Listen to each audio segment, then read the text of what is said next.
തിരുവനന്തപുരം നഗരത്തിലെ കുടിവെള്ള പ്രശ്നത്തിൽ മേയർക്കെതിരെ ആഞ്ഞടിച്ച് കെ മുരളീധരൻ. വിഷയത്തിൽ മേയറും വാട്ടർ അതോറിറ്റിയും പരസ്പരം പഴിചാരുന്നുവെന്നാണ് വിമർശനം.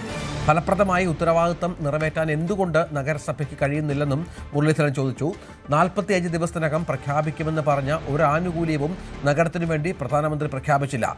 പ്രധാനമന്ത്രി വന്ന് മേയറെ കെട്ടിപ്പിടിച്ചു പോയെന്ന് മുരളീധരൻ പരിഹസിച്ചു. മേയറോട് പരാതി പറയാൻ ചെന്നാൽ മേയർ പറയും വാട്ടർ അതോറിറ്റിയോട് പറയും. വാട്ടർ അതോറിറ്റിയോട് എന്ന് പറഞ്ഞാൽ വിതരണാവകാശം നഗരസഭയ്ക്കാണെന്ന് വാട്ടർ അതോറിറ്റി പറയും. ഇങ്ങനെ രണ്ട് ഭാഗത്തും കടന്നു ഓടുക ജനം.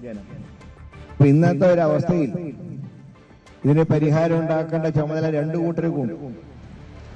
വാട്ടർ അതോറിറ്റിയാണ് നമ്മുടെ സംസ്ഥാനത്തുള്ള ജലവിതരണത്തിന്റെ മുഖ്യ ഉത്തരവാദിത്വം. തിരുവനന്തപുരത്ത് താലൂക്ക് ഓഫീസിൽ പോലും വെള്ളം കിട്ടാനില്ല.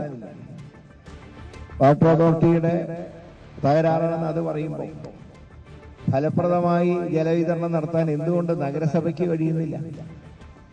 എന്തുകൊണ്ട് ആ ഉത്തരവാദിത്വം നഗരസഭ നിർവഹിക്കുന്നില്ല? അപ്പൊ അധികാരത്തിൽ വന്ന് ഇപ്പൊ 3 മാസമായി. ഈ 3 മാസത്തിൽ ഏതാണ്ട് 1 മാസം ഡൽഹിയിലായിരുന്നു.